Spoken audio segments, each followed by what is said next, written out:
have some fun with the intro. Have you thought about that? Why don't you start off, since you're always better at intros than I? Thank you. It's taken you 5 years to get to this realization. No, not at all. I've always said that.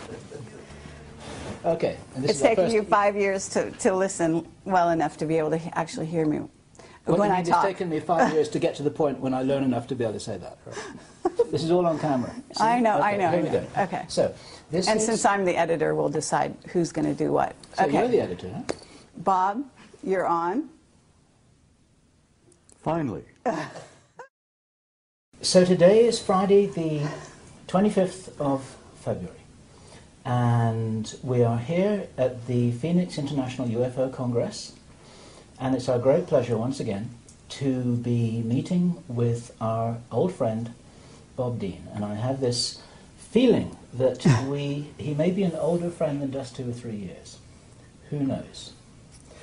And I'm delighted to have this opportunity to share a vintage-style Camelot interview in Bob's presence. And Bob, there's something very remarkable happening here, that the three of us are together in the spirit of It's a nice reunion. A reunited family.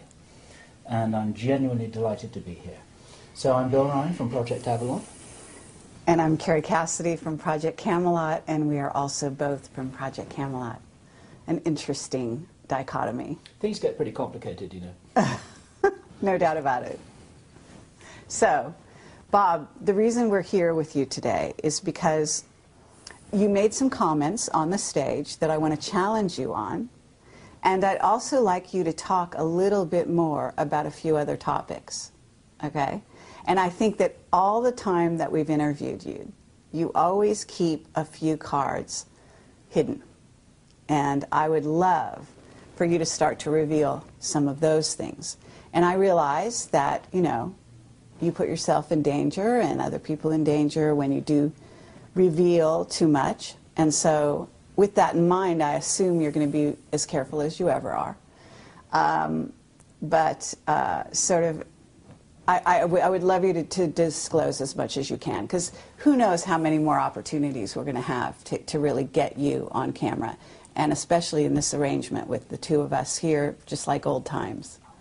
Well, you know, I have this feeling sometimes that Bob's going to outlive us both, actually. I know, he looks fabulous, so this, you know, it should be against the law to look so wonderful. At, what, 82? Are you 80? I'll be 82 next week. Lovely. All right. 2nd of March. Fabulous. Happy birthday, Bob. And as I said in my speech yesterday, every time I get out of bed, I'm in a state of shock that I'm still here. But I am still here because apparently I've not completed what I came to do. Apparently not. Well, you're needed. That's for sure. What do you feel you are here to do, Bob? Something which I said to you just the other day is that the information that you share isn't as important as the inspiration that you provide. And I wondered what you felt your job really was. It took me a long time to reach the conclusion of why I really was here.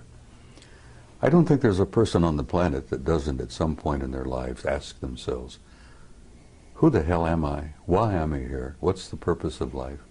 What's it all about? Alfie, as the saying goes. It took me a long time to come to terms with why I was here. I shared with you some time back about the fact that I'd had a number of past life hypnotic regressions. And that opened a can of worms for me. But it also indicated to some degree why I really had come this time. Because like everyone else, I've been here many times. And as both of you know, I'm sure that the human spirit is infinite, immortal. We incarnate here, we come and go to school. We learn a few lessons, contribute in a small way, in each in our every way. But not many people ever take the time to really sit down and look deeply into themselves. As Yogananda said, self-realization, knowing who and what is living inside this shell that we call a human body. And like most humans, I went through a big chunk of my life, as you said, 3 different careers. And only in the last 10 to 15 years have I really begun to deeply look into myself and come to terms with myself. And as the Hindus say, the self is the immortal being that lives temporarily in this shell. And I had some interesting conversations with myself. Hey, see here, self, who the hell are you? Who am I? Why am I here? And self replied, you are an immortal being and you came to do a job. Now, damn it, well, get on with it. Do what you came to do. And only in this third career, as it were, where I've been traveling the world speaking publicly at major conferences, Barcelona, Madrid, Mexico City, Atlanta, everywhere. The response that I've been getting from people at those conferences, the response I got from people after giving you guys, 3 previous interviews, has literally been overwhelming. Shocked me, really did shock me. And it finally dawned on me that when people come up, give me hugs and kisses, touch me, and tell me that the things that I have said meant so much to them, that apparently my words had triggered something within them, that brought something out from inside of themselves. Did it really begin at that point where I began to grasp what my mission had been here? And it's simply this. You know, I'm not a great scholar, I'm not a great philosopher, I'm not a great much of anything. But when I speak to people publicly, here, there, and everywhere, apparently I touch a nerve somehow. And it's almost electric. It's kind of mysterious. And they come up and grab me and hold on to me and tell me what I had to say meant so much to them. And I say to them, I'm not telling you anything that you don't know. I've never told anybody anything that you don't know within yourself. I touch them.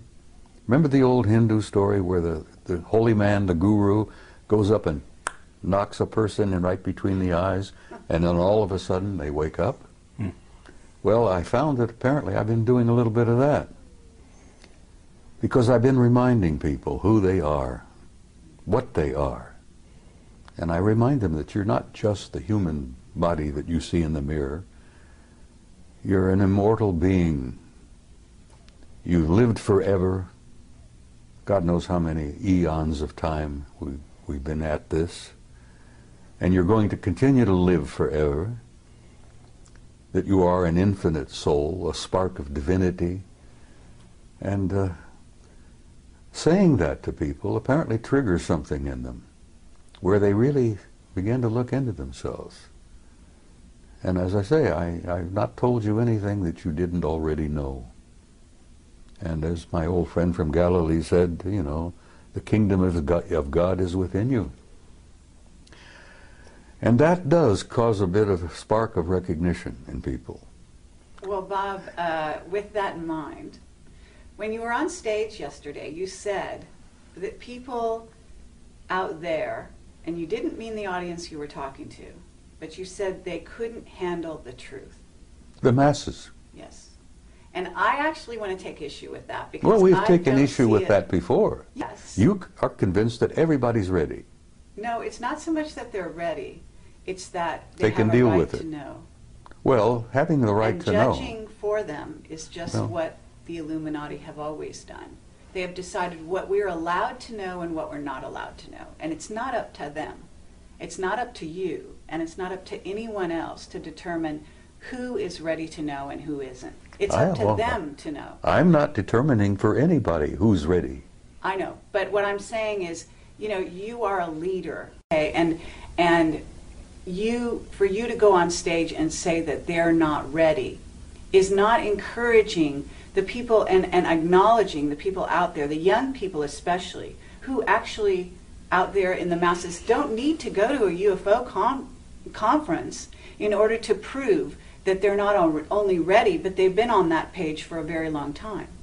That's why these sci-fi movies are flocked to by the masses around the world. That's why these shows are watched, because not only do they watch them out of curiosity, but they watch them because they remember. Some of them come in at this time, they're coming know. in, yes, they're They know coming in in their with heart. total recall. Yeah. So all I wanted to say to you is that I believe that there are a lot more ready for the real truth than people in the inside, whether it be on the inside from this sector or far in deep in black projects, are willing to give them credit for. Over the last 20 years, I've noticed a change in human nature. There has been definitely an expansion of consciousness in masses of people all over the planet. Yes. And I'm gratified by that. I'm encouraged by that. And I've never determined for anyone whether they were not ready or not. And when I made my comment yesterday, I told you that there are a lot of people here who are ready, but there are many who are not. And I used the analogy of Billy Doo, the native boy from New Guinea. When he was exposed to realities that he had never been prepared to be exposed to, it literally devastated him psychically to the point that the kid died. I understand. He literally starved to death. He died from, dehydration in a jungle that was filled with water and fruit and But nuts. Bob, they've been preparing us, and we've been preparing them, because we've been working on the same thing. Disclosure has been happening non-stop now for almost 20 years. Disclosure has been underway, and it's working. Yes, And this is part of it. exactly. But it's a So very slow process.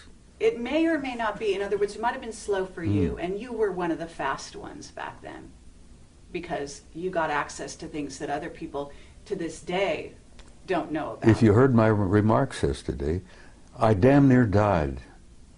The truth damn near killed me.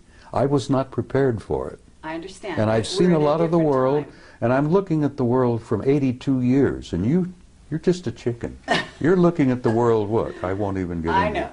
But The point thing I'm making is I understand what you're saying, but I still stand by my point that the masses are not ready, because every time I go out somewhere to speak, I still run into a few open, old, closed minds, and, fundamentalists of any number of faiths who are ready to fight, and they're ready to, get into... Let me just back up a fraction here, because the people watching this video don't know the Billy Doo story.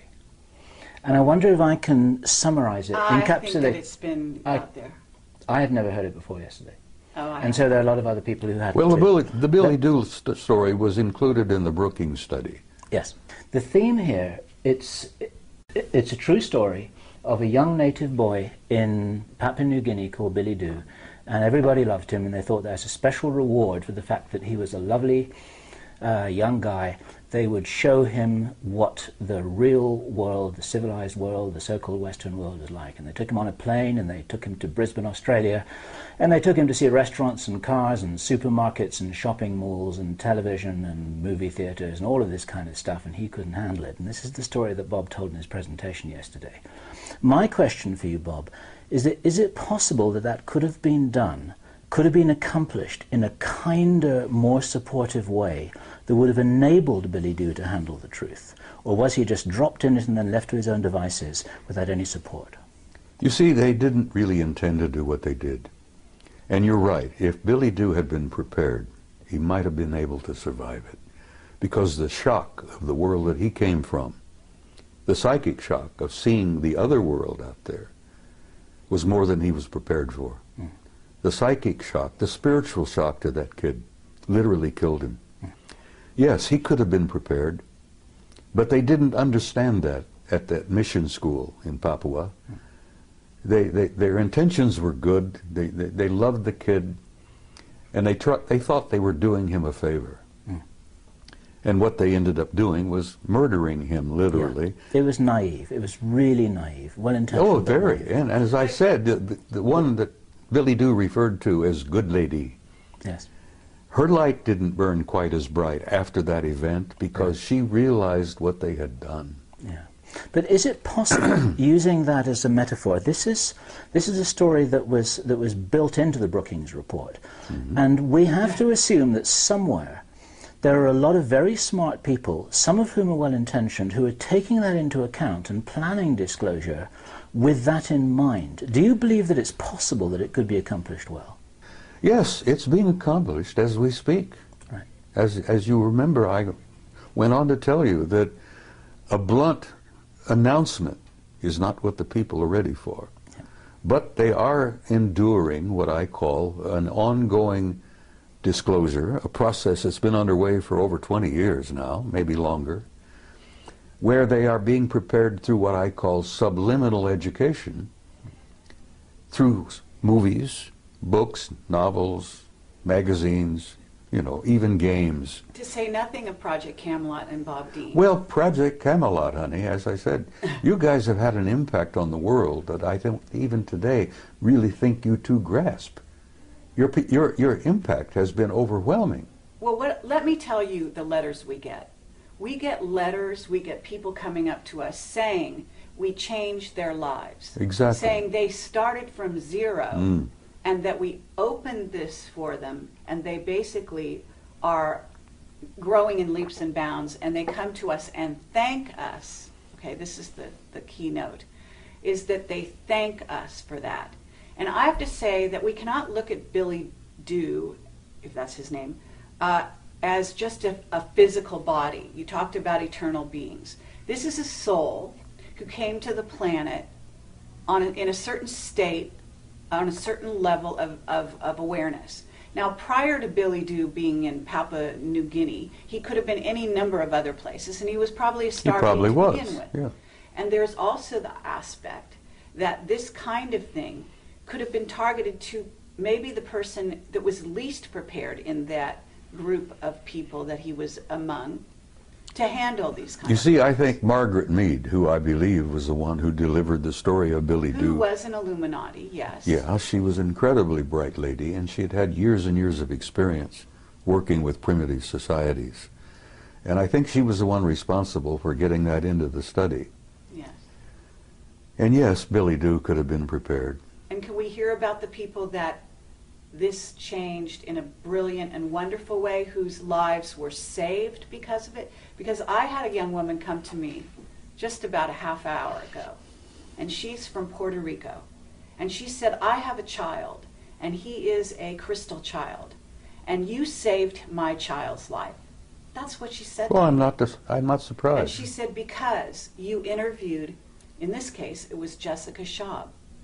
Regardless of what you think about Jessica's information, and she was young and inexperienced at the time I interviewed her, but there are children out there who saw the mirror of themselves in her, in her awareness and her willingness to embrace this cosmos of which we are a part. And so what I would submit to you is, here we are in 2011, that human consciousness is almost like an animal that's growing as a unity in leaps and bounds, okay, at this time. And you know that we have incredible energies coming into the earth facilitating this growth at this time, unlike any other time in history. And there are many scientists, people like Paul LaViolette, who can substantiate that scientifically for the people that are listening. But the point is that we can't go back to the Brookings report because it's no longer applicable. Well, if it ever was. It is still national policy, Yes, whether you like it or not. But those are incredibly conservative old men who actually need to be booted out of office. And they're whether not you think running they should be anything. booted, I agree with you that there are hundreds of thousands of them who should be booted out of office. I've known hundreds of them in my own time. Now, Carrie, I don't disagree with you on what you're saying. That's all. Well, the only disagreement we may have is the timing. Absolutely. Have you noticed the people taking their revolution into their own hands lately? Of course. Okay, these people That's part are of an not expansion. just ready. That's part to of an change the expansion of world. mass consciousness. Exactly. That was inevitable. Absolutely. And some of the philosophers have been predicting that for years and years. And let me tell you something else. You ain't seen nothing yet. And I believe you. Just hold on. I believe you. The next 10 years. I hope the hell I'm not here. I want to go home, really. I'm tired. But the next 10 years are going to confront you with things you wouldn't have dreamed before. Absolutely. Now, Rich Dolan just did a wonderful speech. He did. He always does. Yes, he does. And he talked about the fact that there is a almost separate society out there. There is. You could even call them a rogue, secret military group who has created a whole society that is based on technology that is not in the public domain, that is based on concepts, robotics, nanotechnology, genetic manipulation. Absolutely, and they have money galore that they've basically stolen, secreted, taken from drug money, and supported these black projects that we at Project Camelot have been pursuing and interviewing people about. Projects the American people have been financing for years. Absolutely. Without even knowing it. So the point I'm trying to make here is that if you look at the earth and you look at humanity, we have two groups. We have a rogue group that is living, maybe we even had a witness that said 10,000 years ahead of this group. So you've got the masses of humanity here, and you've got this rogue group that's flying interluminally. Is that superluminal? Superluminally, right? Right. Outside our solar hyperluminal, system, whatever you wish to call it. Solar system, etc. They've got bases on Mars and the Moon. You're talking about craft outside the rings of Saturn, which in your presentation, which is fascinating, and I'd love you to address some of that. But the fact of the matter is that we have two groups, and they're hugely divided. Mm-hmm. And that division is to the detriment, very, very seriously, of the masses. Of course. And so it's bridging the gap that we're all about as a world at this time, in my view. Okay, that's what revealing the secrecy is. It's all about taking that river of division and bringing those two sides together. And you're one of the main people at the forefront, the avant-garde, along with Camelot and many other people that we know and respect, to bring those two groups together, to fill in and to reveal that place in between. She makes a good argument, doesn't she? Do you believe that there are enough white hats behind the black curtain to really be able to make a difference now that couldn't have been made 10 years ago? Yes. Right, that's an important thing to say. Some of those will be watching this video because they want to know what you're saying. They want to know what we're saying.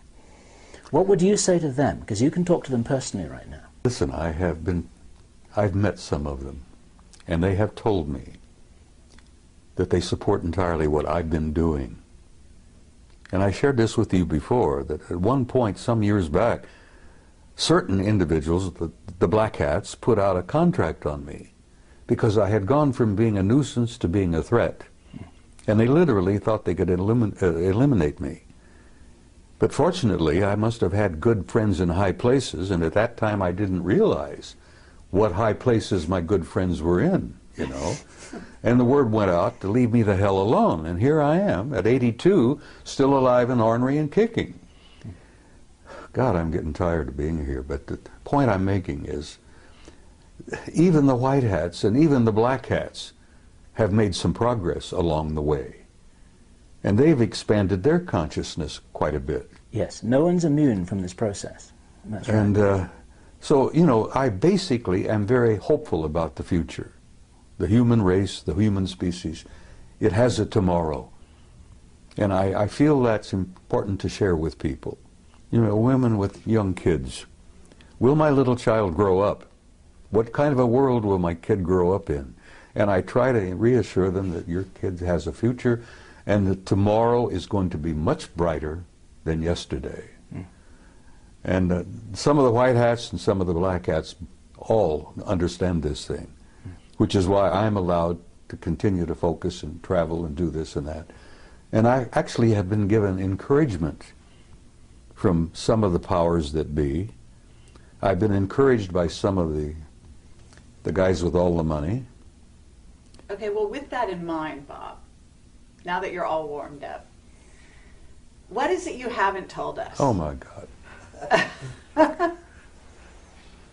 Can't you keep her under control? Nope, no chance. Carrie, A year ago at Laughlin, I gave you an interview where I thought I would shock the hell out of you. And apparently it didn't. And I told you that I had had a personal relationship with non-human intelligence since I was about 2.5 years old. And actually that relationship perhaps went back before I was even born. And I thought, have we. I thought, well, I know you have, and everybody has had a relationship. The point is that half the people don't even begin to, they don't want to know the answer to that. And when it all began to dawn on me, the implications of it were pretty overpowering. But I gave you that interview and I thought, well, this will be the end. You know, nobody's going to pay a word of attention to me after this. They'll think the old coot's gone over the edge. He's lost it. And I thought, well, I can go home and I can smoke my big stogies and drink my whiskey and die peacefully. Well, it worked out just the opposite. I'm more in demand now than I've ever dreamed of being.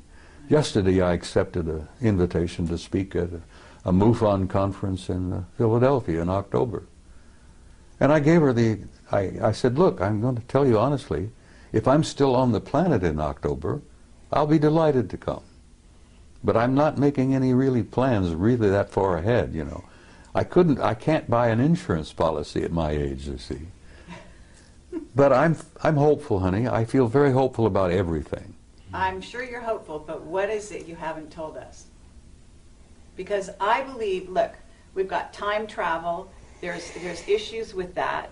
We've got travel through jump rooms to Mars and so on. I'm sure you've been exposed to some of that. You did share a little bit of that with me on my last interview with you. But I believe that that was the tip of the iceberg. And I don't know how far you've gone down the rabbit hole, but I imagine it's a lot farther than you've revealed. And I feel sympathetic with Alice because, yes, I've been down the rabbit hole. Okay.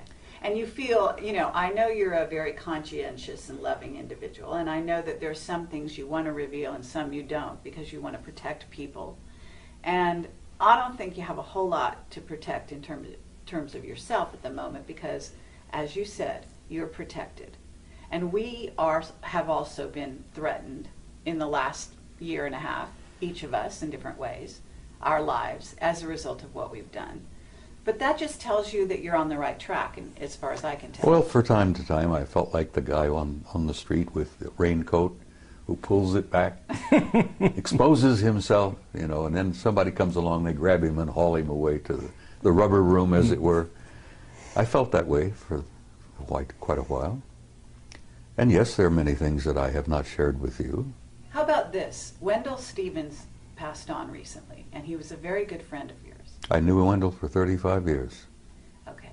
And you told me that Wendell said some last words to you. Would you Well, share Wendell that? and I had shared a lot before he got really sick, became ill. I had encouraged him for a long time to admit publicly that he himself had had personal relationship with some of them. And he said, Bob, I can't do that. He said, every ounce of credibility that I've had over the years will go down the tube if I say that. And I understood what he tried to say. He was getting older and he didn't need any bumps in his life before he departed. He was feeling bad and he felt, he knew he was leaving. And he says, I don't need any of that heartbreak and that upset stomach. I've told what I've learned, I've told what I've seen, I've shared the photos, I've spoken at conferences. He literally created this world conference in 1991. The UFO Congress. And I had the privilege and honor of assisting him in putting that together in 1991. And as I've told you before, that's when I really came out of the closet and began to violate my national security oath. I wanted him to hold on and be here for the 20th anniversary. But he went home in September. And I loved him dearly, and I love him still because I know he's alive and well. There is no death. And when you come to terms with that, it's kind of a shock. The people who buy tombstones and buy the little plots in the cemeteries and all that. And I say to them, you guys don't understand. Because once the spirit leaves, that's nothing but a husk. Burn it up, sprinkle the ashes, and go on. Imagine how much real estate could be saved if we did away with cemeteries. Anyhow, I'm shaking up some people, I'm sure. There are traditionalists out there who will hear this and think, he's out of his damn mind. But yes, there are things I haven't told you, and there are probably things that I cannot tell you. I think I told you in that interview. What would happen if you did, Bob? Didn't I share with you that they had taken me away for 6 weeks? And that they brought me back 5 minutes after they took me? Okay, I would love you to do that, but I would also like you to say the last words that Wendell told you, because he said some very specific words about what's going on here on the planet. So he told me that from what he'd learned, that we were in for some difficult times. But beyond that? Beyond that, he said, I'll see you tomorrow. Mm. Beyond that, though, well, I'm going to reveal it then. I mean, he basically said they're in control. The people, the beings. He knew control. that, and I've said that essentially. Well, you know, how did he phrase it? You know, well, I will go back to my interview with Bob Bigelow, and I'm banging on the table. And this was years ago when I still got frustrated and expressed my, vented my spleen, as it were. And I'm sitting with Bigelow. I bought him lunch, by the way. Now, I'm one of the few people who can say I took a billionaire to lunch. Anyhow, Bob, if you're watching this, you remember our interview, our talk. I'm banging the table because I was so frustrated and aggravated. And Bigelow said, calm down, Bob, calm down. He says, everybody has an agenda. And I said, yes, that's one of the things I'm angry about. Everybody's got their own damned agenda. And he says, Bob, there's only one agenda. Only one agenda. And I says, what is that? He says, it's their agenda. Always has been, is, and will always be until we grow up. Now, Bigelow shared that with me. Wendell shared that with me. He said he'd learned that, there's only one agenda. They're not only merely in control, they've been in control from the beginning. And they are controlling disclosure. Okay, and they are deciding whether the masses are ready or not. And who is they? Sweetheart, there is indeed a galactic federation. You may think that's a joke, you may think that's a little funny thing from the Star Trek series and all that. There is indeed a galactic federation. And the headquarters is not even in our galaxy. Now you put that in your pipe and smoke it. That there is a federation of advanced intelligence in beings throughout the universe, and the latest figure, 200 billion planets in our galaxy, 200 billion galaxies in the universe. It's probably much, much more. But there is a federation, there is a control, there is a purpose, there is an agenda, and the survival of this species on this tiny zoological garden is important to them. And they are in control of disclosure. They could end it tomorrow if they chose. They'll end it when they have determined that the masses on the planet are ready, and not one instant before will a disclosure literally, in the big way, take place. Now, as I pointed out to you also, it's been my experience, and I've had first-hand experience with this. I've never spoken at a conference in the last 10, 15 years where there wasn't at least one or two of them in the audience. And like Ingo Swann, I've developed the ability to spot them. And I've even had them come up to me. And I think I shared this with you on that interview, where they come up to me after a presentation, shook my hand, and told me how much they appreciated what I had to say. And I've learned that they attend these conferences not to listen to what the speakers have to say, but they're monitoring the response of the audience to what the speakers have to say. Sure. Because their monitoring of us, their evaluation of our condition is incredibly powerful. There are a bunch of outstanding experts in that group. And as I said, they've been with us since the beginning of time, literally. They created us initially. They genetically manipulated us. They plucked those golden apples and turned us into what we are. Now that process is still underway. Those golden apples are still being manipulated, and we're learning to do that ourselves. Right.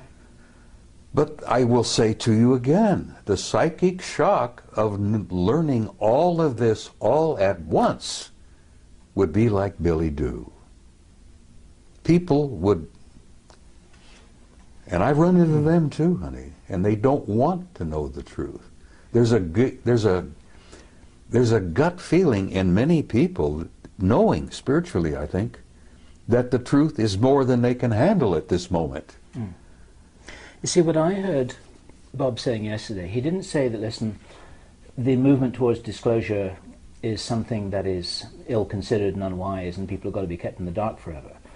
I think Bob was saying that it can't be done in the way that some people are thinking, with reference to Obama calling a press conference and say, okay guys, we've got this little secret, so listen up and we've got something exciting to tell you. Well, he's not going to do it that way, and Bob was explaining that it's been happening for quite a while. It has to be a gradual process. And it's an ongoing strategic process in which people are waking up in waves.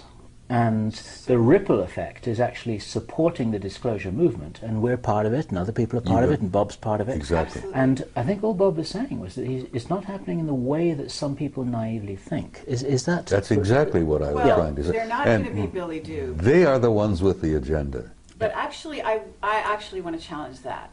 Okay. Well, challenge away, kid. Because, no, it's an interesting concept, and it actually could be debated. In other words, what's the level of free will of this humanity? Because at certain stages in its development, this may be true. They are in control and have been in control. And Wendell knew that before he died. Right. And it depends who we're talking about, they. But I would submit that this humanity that is waking up is about to take those reins into their own hands. They're waking up. And that is exactly what some of those groups are very afraid of. Some of them? Yes. Well, perhaps. Because there are groups multidimensional beings. Carrie, there are people out there, intelligences out there that don't like us very much at all. Exactly. Like the two scientists who shared this with my retired commander from the Navy. He was a fusion specialist. What is it? The other element, the other level of reality? I forget. I'm having one of those senior moments. You will forgive me. Are you talking about free energy? Are you talking? Yeah, well, yeah. He was talking about. He'd worked alongside of a couple of those guys from along. Cold fusion. Hmm? Cold fusion. Well, it's a form of that, yeah. But before he retired, and he was leaving the laboratory just outside of Las Vegas, which he didn't want to be specific about, and I concluded he was talking about S4. He'd worked alongside of a couple of them for some time. And as he was leaving, he said, "Tell me what you really think of humankind." And the one chap said to him, "Well, since you asked." And these guys had worked side by side for a few years. "Since you ask, we consider humankind primitive, savage, and dangerous animals." And the scientist said, "I can't disagree with that, because I look upon the masses of humanity as primitive, savage, and dangerous animals myself." And that's when the other one injected a little bit of humor into the conversation and says, "You also smell bad. You stink." And the commander says, "You know, I took my shower this morning," and he's trying to, and they said, no, it's something about your human nature. It could be part of your diet, it could be the way you think. He says we call it kind of like an auric stench. We find it very discomforting. But nothing, no personal criticism here. And the commander says, "Well, I appreciate you being candid with me, thank you." And he went into retirement, and he speaks out very carefully. But okay, but so at this point, Bill asked you a question. They said, what would happen to you if you were to reveal some things that I'm not sure who you think is deciding it's okay, it's not okay. But what do you think would happen to you at this point? Because I've got some people telling me that now there's levels of controllers. And when you talk about Galactic Federation, you talk about the Guardian Alliance, or whatever you want to call them, those are a certain level. Then we have the ones that are actually here on the planet who are doing things like knocking people off because they do reveal truth. Okay? And Well, they may those be guys are not pushed doing by that those very people. much. Most of knocking people off are some of our black shadow government Exactly. people. So I'm asking you, if right here and now you know what you can say and you know the limits of that, I'm sure. By now. I can say almost anything now Okay, great. because I don't worry about it anymore. And So frankly, I don't care what our shadow government thinks about it. I know this, that I've gotten some good friends in high places, not merely up there, but back in Langley and a few other Absolutely. places. You know. Absolutely. I became a nuisance, then I became a threat, and then I ended up, I'm an asset. An asset, exactly. Yeah. Exactly. You So are I've been an asset. encouraged, my health, you know, I'm still being looked after. I'm still being invited, and I joked with, I think you maybe, about, I don't travel anymore, cabin class. I had a bad experience coming back from Barcelona.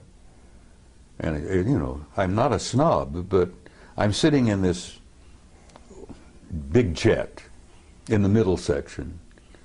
And bless her heart, there was an enormously overweight lady on my right who kept falling out of the seat. There was a squalling brat on my left. And here I am. I can't stand in line to wait to pee anymore, you see, because of my age and a couple of little infirmities that I have. And I said, look, I'm not going to travel cabin class anymore. Guys, if you can't buy me a business class ticket, I'm not coming. Well, good God, I thought that would be the end of that. No more trips. I was shocked. Oh, yeah. They're buying business class tickets for me all the time. The guys in Madrid bought me one, you know? Right. Absolutely. And the guys in Pennsylvania, which I will, if I'm still here, will be speaking out in October, bought me a business class ticket. And well, they should. So six days you disappeared. You came back 5 minutes No, later. I was gone 6 weeks. 6 weeks. Okay. So tell And they us- brought me back 5 minutes after they took me. Now, there are people out there who are watching this who think that I'm totally insane. And I don't care. Because I went through that period also, you know. I've shared with you, I went through 3 stages. I began to think I'm losing my mind. That was stage 1. Stage 2 was I became convinced I had lost my mind. Now I'm in stage 3. I'm sane, and the rest of the world is nuts. And whether you guys like it or not, that's where I am today, and I'm comfortable there. In support of you, Bob, there's a guy called Michael Ralph who published a book called The Mars Records. Have you heard his story? Does it I've ring heard a the bell? name, I think, but Okay. I'm not familiar with it. In a nutshell, Michael Ralph, who worked, I believe, for the US Navy, recovered memories that showed that back in the 1970s, he had been taken to Mars on a tour of duty that lasted over 20 years. And when that tour of duty was completed, then he too was returned back to his original timeline the moment after he left it. Doesn't with his surprise me a with bit. his memory wiped. Now, you can't get mainstream establishment scientists to listen to that without saying poppycock, balderdash, can't be. It's like Stanton Friedman says, they say it can't be, so it isn't. But we're not trying to talk to the mainstream scientists here. We're They're probably the worst. we're probably talking to the 12-year-old kids who say, yeah, that sounds pretty cool and it sounds real to me. Well, your 12-year-old kids are more broad-minded than some of our establishment scientists. And they will be establishment scientists later. Well, someday. And well, that's because they haven't been through our educational system. That's right. They've Their minds have not been stunted. been programmed Yeah. for a number of years. It's been very clear to us for quite a while that we're primarily talking to the future establishment. Of course you are. Not the present establishment. You're talking to people of tomorrow. We're talking to the kids. And the kids are our future. And if we can wake them up, point them in the right direction, and inoculate them against what they're being told by their teachers, then that helps the ball roll a I little agree. bit faster. Okay, so but tell us about your experience disappearing for 6 6 months? weeks. Weeks. 6 weeks. It shocked the hell out of me. Where'd you go? I don't know. I don't know whether I was on their home planet or whether they'd taken me through a doorway, a portal, into another dimension. Okay. I heard the name Milena mentioned as to where we were. Now, this interview where I say that I was with them for 6 weeks. They brought me back 5 minutes after they took me. But I remembered 6 weeks. Are we on camera? We're on camera. All right, well, look, people said, what did you eat? And I said, I asked for bacon and eggs. I had steaks, I had pork chops, just about anything I wanted, I got. I went to the bathroom, you know, my physical functions continued for 6 weeks. I literally lived 6 weeks with them. And you asked me where, and I can't tell you where. The name Melina came up, and I don't know whether that was the city, because it appeared to be a city of some kind, a community. There were libraries, there were audience halls, lecture halls. God, the libraries, you wouldn't believe. Was it a very advanced society? Oh my God. No, I asked about this. I never saw a fire department, a fire truck. I never saw a cop. I got the impression there was no such thing as a police department. And the people that I was introduced to, people I got to see in 6 weeks, were very human. Looked, you know, just like we do. But there was something about them that was totally different. They had an air of peacefulness. They had an air of incredible knowledge. What did you do during that time? Why did they take you? Asked questions and was shown things. As I said, the things that impressed me the most were the libraries, the records. You would call them akashic records, I guess. Mm. I was told that in this one facility that every event in the history of the universe was there to be retrieved at will, if you wish. You could bring down, download literally, ancient Greece, the pyramids, the ancient Sumer, the first Anunnaki visit to planet Earth 200,000 years ago. It was all there. The life of every human that had ever lived on this planet was all there in that library. Now, can you imagine the computer technology that would allow that where you can retrieve it at a poke of a button, and there it is. You get a wide screen, you can literally almost relive it. The history of the human race was there. So you had the experience that Billy Doo had? I was shocked. Bill, I damn near died. It was not what they were sharing with me and what they were showing me, it was the shock of coming back. Now, it's very close to when people have a near-death experience and they go over and they look around and they see the reality that they're literally a part of, that they were part of before they incarnated here. They'll be a part of it when they depart from here. But when you see that, I don't think, most of the people I've talked to who've experimented with near-death experiences, very few people want to come back. Mm. Mm-hmm. Some people have begged to stay there. Yep. Now, the shock is coming back and comparing what I had seen with what I've got here. Yep. Now, I've got a body that's beginning to fall apart on me. It's not a lot of fun. It's painful. I look around and I see the heartbreak, you know. Not only do I see the war, I have the grandson who's dying from wounds he received in Iraq. I'm growing older. I'm losing all my old friends. They're going home. Wendell was happy to leave. I won't say that tomorrow night in the ceremony involving him, but he was ready. He told me a year ago, Bob, I'm tired. I want to go home. And he knew where home was. But the shock, the psychic shock that I have experienced, and I told you on that, I spoke yesterday, why I use the story of Billy Doo, because literally it happened to me. The psychic shock of seeing what I saw and being exposed to what I had been exposed to and coming back here. It damn near devastated me. You're saying recently it devastated you, or are you talking about your original exposure? The whole thing, honey, has devastated me. I've been through 3 It's wars. also enlightened you. You know, it's Oh also yeah, made I you think a that was the lot purpose of wiser. taking me. Yes. Yeah, they shook me up, physically and spiritually. There's a book called Don't Fear to Kill a Dead Man. That's the title. Don't what? Never fear to kill a dead man. Huh. You know, humans, before you're awakened, for all intents and purposes, You're asleep. you're asleep. Hmm. Well, It's I've been a form of asleep. death. I've been asleep. So You know, it is I a had three. shock to I've had wake 3 up. marriages. I fought in 3 wars. I've had 3 careers, and I jokingly say, make that 4 wars after looking at my 2nd marriage. Anyhow, the What shock year of coming back and What year was this, Bob? What year did it happen? oh in your God, life? it was somewhere around. I came out of the. I started speaking publicly in '91. It must have been in the early 2000s, 2002 or 3, somewhere in there. You mean that's the year when you had this experience you're talking about, where you I was gone for 6 were weeks. gone for 6 Then I find out I was only gone from here for 5 minutes.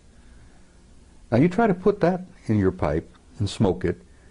And when I jokingly told you earlier that, you know, I went through these stages where I thought I was losing my mind, and I convinced myself I had lost my mind.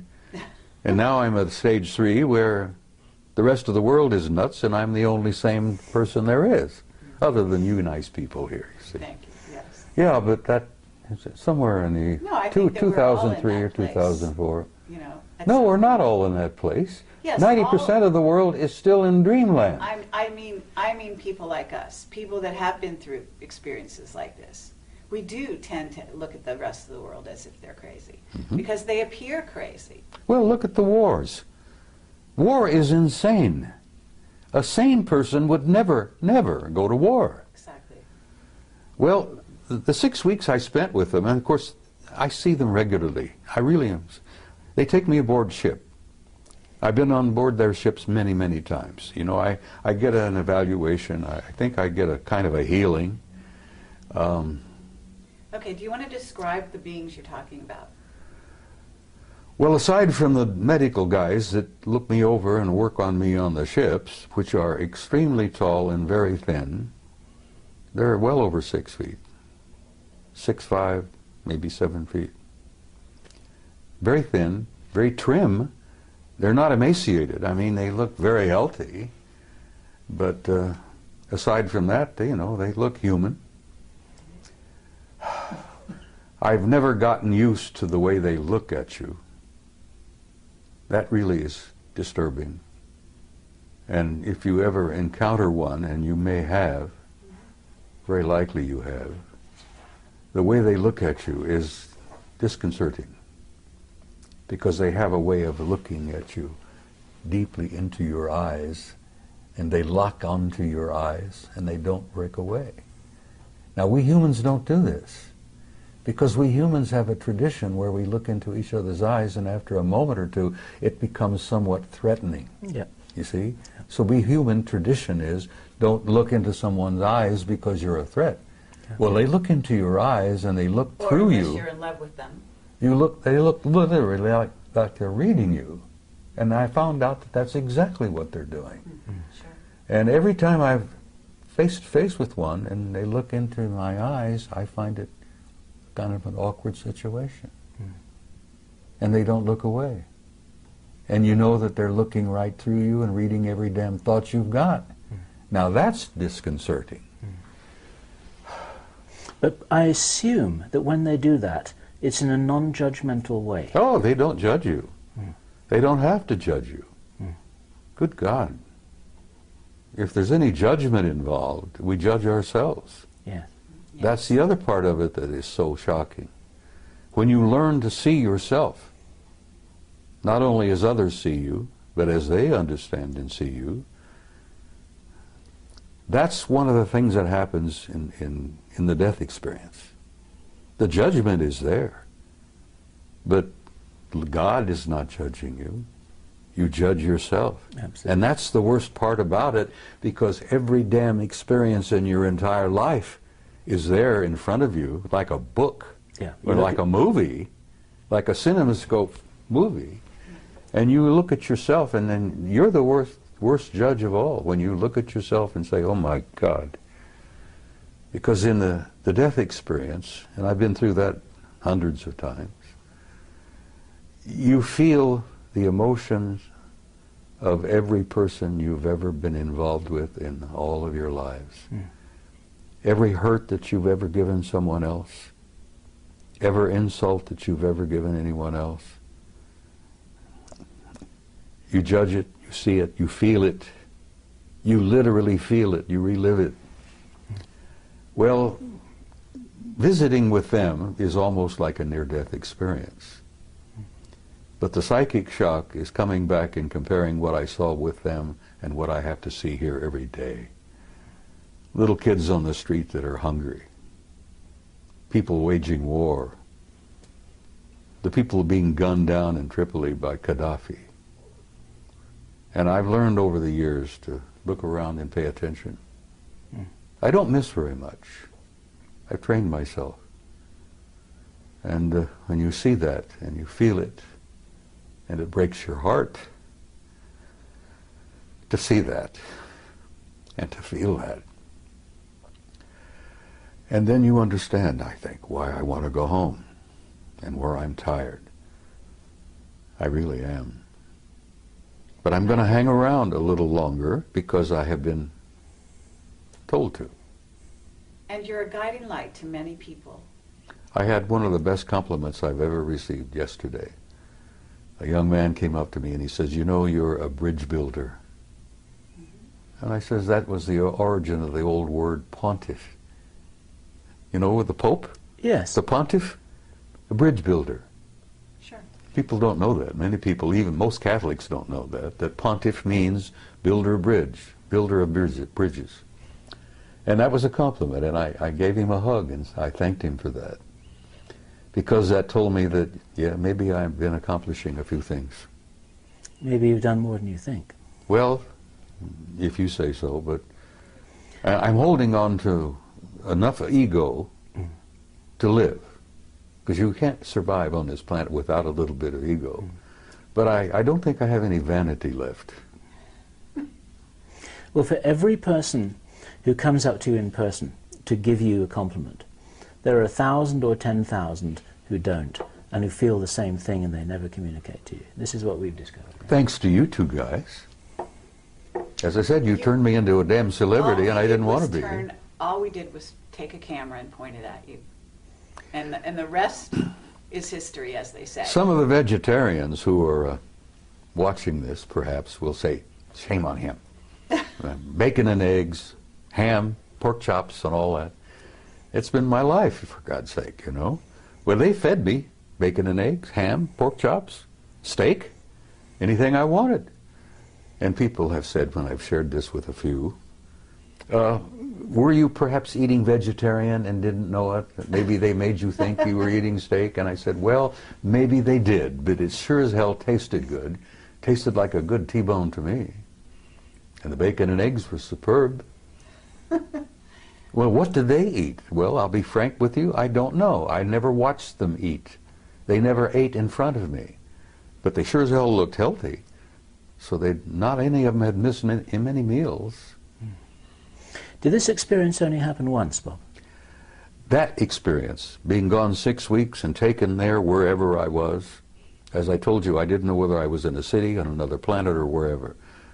Maybe I didn't slip through a portal into another dimension.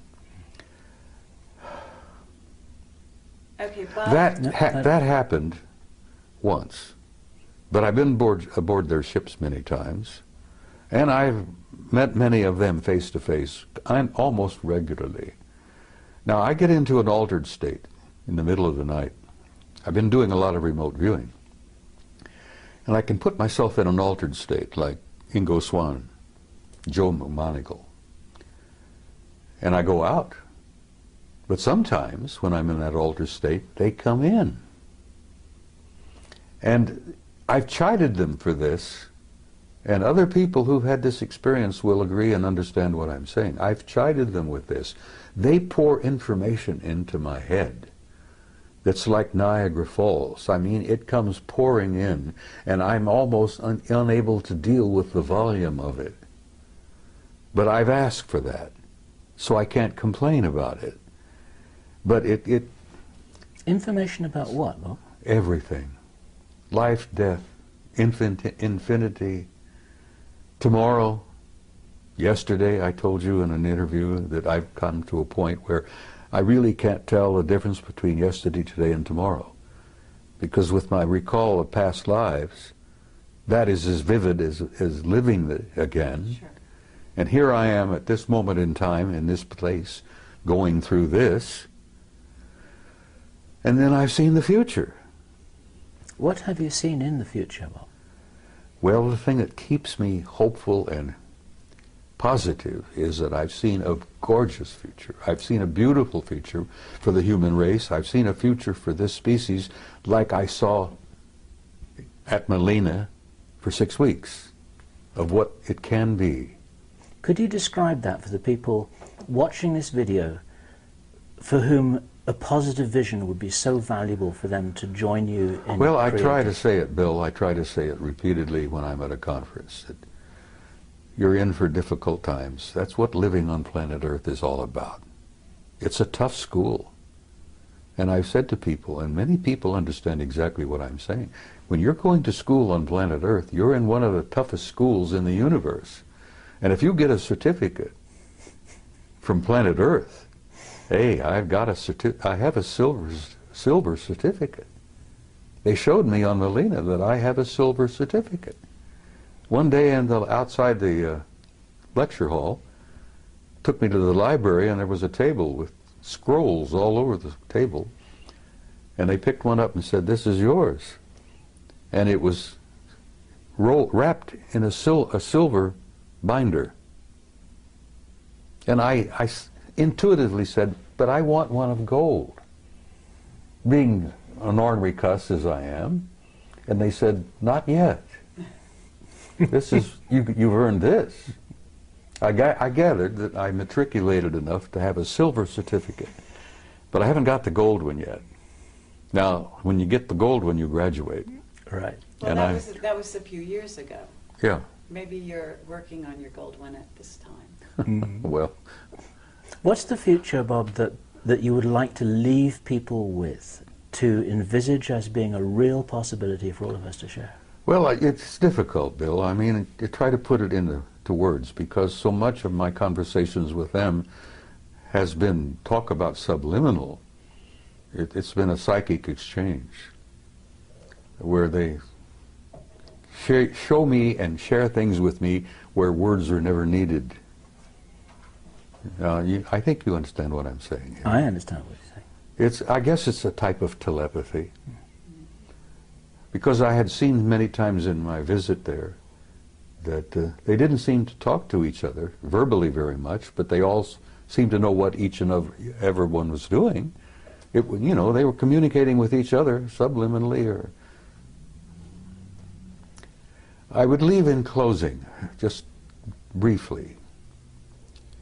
There is no death. People should not fear death. Now, there are a lot of not very nice ways to die, but there is no end. There's no death. Everyone is a spark of pure divinity, and there is a God. And that is something that I need to stress again and again and again, because I've been asked, am I an atheist? Do I believe in God? And I say, no, I don't believe in God. I know, because I've experienced that. So I would tell people who are troubled, worried, that the next few years are going to be awkward and difficult, but that's what living on Earth is about. But there is a future for the human species. The race is going to make this transition, and at the other end of this, it's going to be glorious. And I tell mothers, I said, your kids or grandkids, the future will be theirs. And then, like I said in Barcelona, which the Spaniards seem to appreciate, your children and grandchildren are going to the stars. And they seem to like to hear that. But it's true. And we are, as a species, as a race, going to go out there and take our rightful place. with these other incredible cultures and civilizations. And having seen the future, I'm hopeful. And you know, I have this good friend from Galilee 2,000 years ago, who was and still is my best friend, who tried to make that point again and again and again.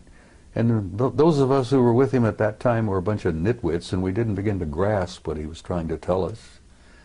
But he really essentially was telling us what I've just told you. The human race is not a mistake, it's not an accident, and there is a purpose and there is a meaning in life, and there is a future. And don't be afraid. And that's about all I can say. For me, Bob, that's a fabulous message to end with, and thank you.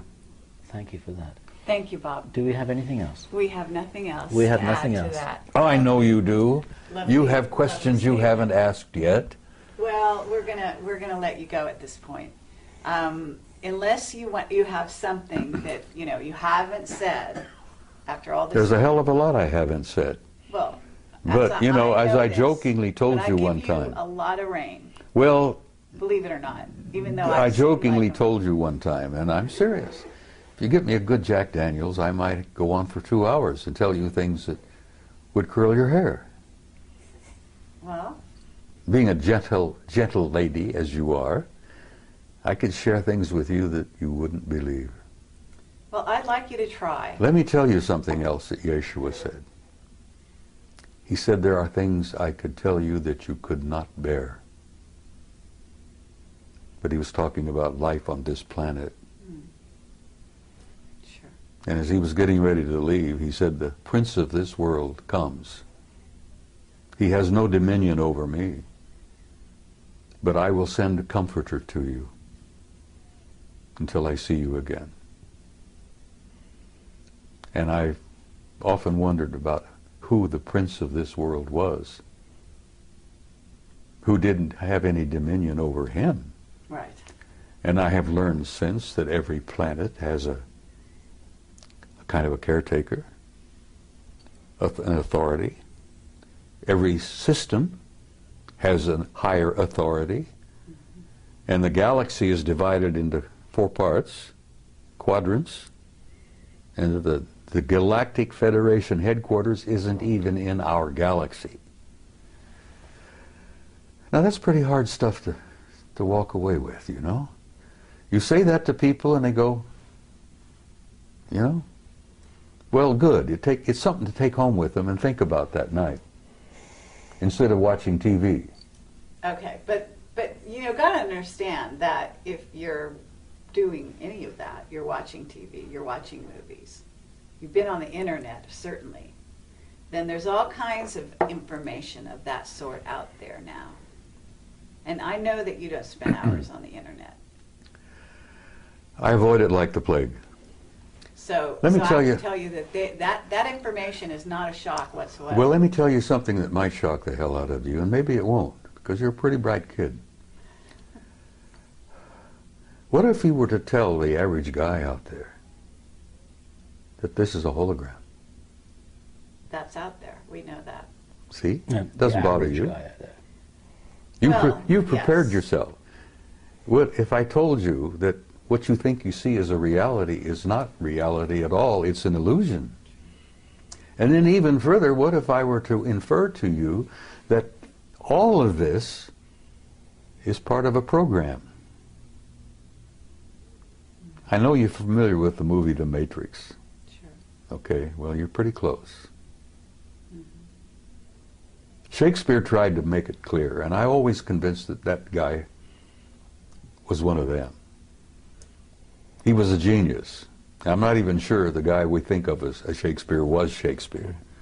There's some indications that it was someone else entirely. That's Yeah, right. but somebody wrote it. Anyhow, I always like the analogy of the play. You're a player in a play. That's right. You come in stage right, you prance about with your toy swords, you make love, you go through all this, you have heartbreaks, misery, feuds, fights. God, all the plays together, bring it together. And then after it's over with, you exit stage left. And the audience out there in the universe calls for author, author, author, you know. Well, I happen to know there is an author, and there is a producer, and there is a director. I haven't met the original author yet, but I know him, I know of him. But we're all living a play.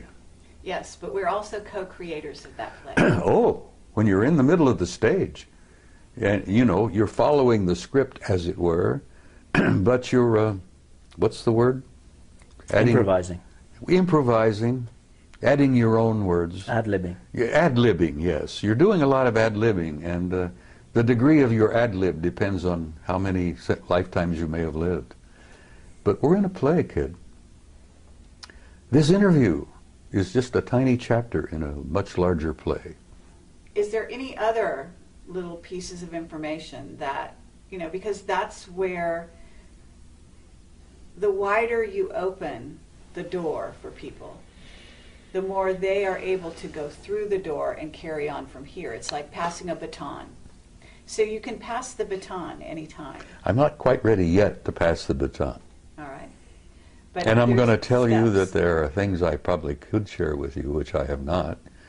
And I'm going to save one or two of those for maybe another interview. Okay. Fair enough. We're not going anywhere. We're gonna be here for you anytime you ask. Right here, today, tonight, there are people going on that stage. Just before we telling came lies. here, you saw in a classic example of, what is it? Obfuscation? Obfuscation.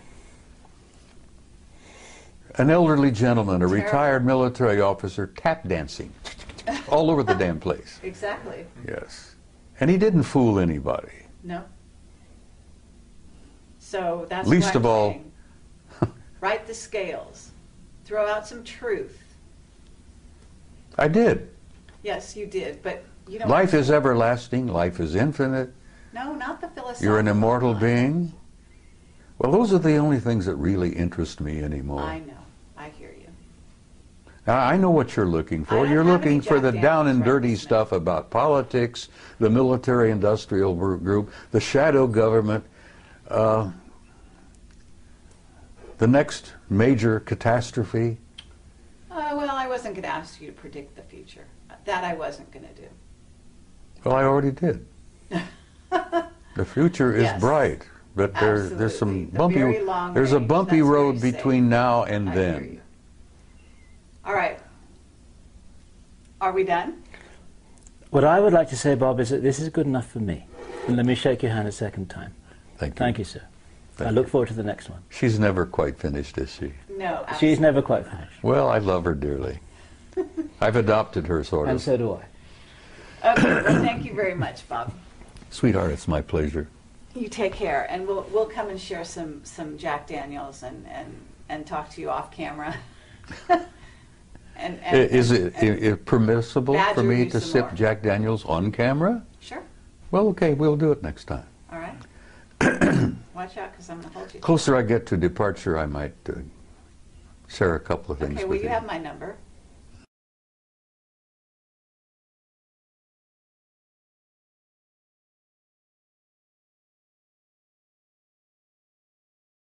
We're rolling. Okay. Well, Is that- I'm just not going to let this- you get away with murder. That's okay. Oh, Bob. Oh, I would never think of that at all. Yeah, right. It's I'm a- just that, you're kind of a wily old guy. Go ahead, use the word you were thinking of. Yes, a wily old.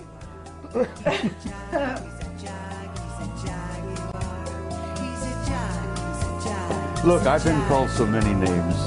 People have to get in line to insult me anymore because it doesn't bother me.